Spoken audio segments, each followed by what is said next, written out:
समुद्रात इराणची नाकाबंदी।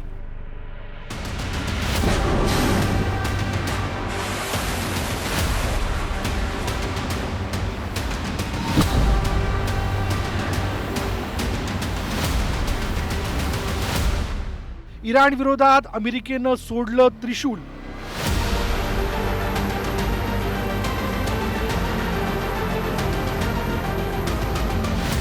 खार्क बेटावर कब्जा करण्याचा ट्रम्प यांचा प्लॅन। अमेरिकेचे राष्ट्रपती डोनाल्ड ट्रम्प यांनी इराण विरोधात त्रिशूल सोडलंय। ही अमेरिकेची सर्वात शक्तिशाली युद्धनौका म्हणून ओळखली जाते। त्या नौका इराणचा काळ ठरण्याची शक्यता आहे। अमेरिकेनं इराण लगतच्या समुद्रात त्रिशूल सोडलंय। इतिहासात आजवर कधीच घडलं नाही, ते आता घडणार आहे।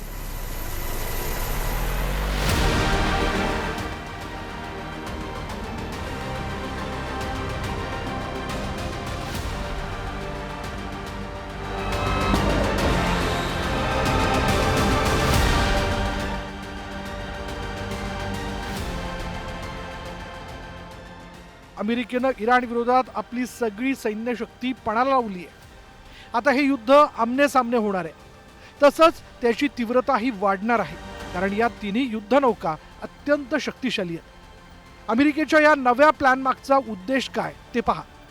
इराणला गुडघ्यावर आणण्यासाठी अमेरिकेनं खार्क बेटावर कब्जा मिळवण्याची योजना आखली आहे। खार्क बेटावर ताबा मिळवून इराणच्या तेल निर्यातीला पूर्णपणे ब्रेक लावण्याचा अमेरिकेचा प्लॅन आहे। इराणने होर्मुझवर लावलेले निर्बंध हटवले नाही तर अमेरिका खार्क बेटाचा ताबा घेईल, असा इशारा ट्रम्प यांनी दिला।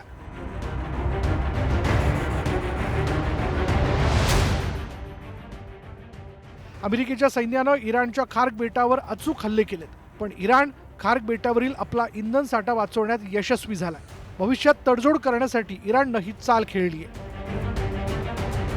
खार्क बेट हे इराणसाठी केवळ जमिनीचा तुकडा नाही, तर त्यांच्या अर्थव्यवस्थेचा कणा आहे। इराणचं जवळपास 90% कच्चं तेल एकट्या खार्क बेटावरून निर्यात केलं जातं।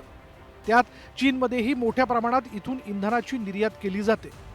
खार्क बेटालगत समुद्र अधिक खोल आहे आणि त्यामुळे जगातील सर्वात मोठी तेलवाहू जहाजं या बेटावर लंगर टाकू शकतात। इराणच्या खार्क बेटाजवळ 3 कोटी बॅरेल इंधन साठवण्याची क्षमता आहे। जर अमेरिकेनं या बेटावर ताबा मिळवला तर इराणकडे युद्ध लढण्याचं आर्थिक बळ उरणार नाही। त्यामुळेच डोनाल्ड ट्रम्प यांनी आपल्या युद्धनौकांना खार्क बेटाकडे रवाना केलं। ट्रम्प यांच्या आदेशानंतर अमेरिकेच्या नौदलातील 3 शक्तिशाली युद्धनौका खार्कच्या वाटेला लागल्यात। मिळालेल्या माहितीनुसार या तिन्ही युद्धनौका डिएगो बेटावरून निघाल्यात। या तिन्ही युद्धनौका म्हणजे समुद्रातील एक विशाल ताकद मानली जाते। समुद्रमार्गाने थेट जमिनीवर लढण्याची तयारी अमेरिकेनं केली आहे। या युद्धनौकांवर जवळपास 2500 मरीन कमांडो तैनात आहेत। हे मरीन कमांडो समुद्र किनारे आणि बेटांवर हल्ले तसंच ताबा मिळवण्यात पारंगत आहेत। या तिन्ही युद्धनौकांवर मिळून एकूण 4000 सैनिकांचा फौजफाटा तैनात आहे। USS बॉक्सर एक छोटं विमानवाहू जहाज आहे। हेलिकॉप्टर आणि अन्य हवाई दलांची साधनं वाहून नेण्याचं काम या युद्धनौकेमार्फत केलं जातं। लष्करी ऑपरेशनला या युद्धनौकेमुळे मोठी मदत होते। USS पोर्टलँड ही युद्धनौका मरीन कमांडो, रणगाडे आणि लष्करी वाहनं समुद्र किनाऱ्यापर्यंत पोहोचवण्याचं काम करते। या युद्धनौकेत अत्याधुनिक लेझर शस्त्र प्रणाली बसवण्यात आली आहे। तर USS कॉमस्टॉक या युद्धनौकेतून लँडिंग क्राफ्ट्स शक्य होते। शस्त्र आणि सैनिकांना बेट आणि समुद्र किनाऱ्यावर वेगानं पोहोचवण्याचं काम ही युद्धनौका करते। अमेरिकेची ही रणनीती पाहता इराण विरोधातील अमेरिका इस्रायलचं युद्ध आमने सामने होणार असल्याचं लपून राहिलं नाही। पण अमेरिकेसाठी हे युद्ध म्हणावं तेवढं सोपं नाही, कारण इराणकडून आत्मघाती ड्रोन हल्ल्यांचा वर्षाव होणार आहे। Bureau report, news 18 Marathi.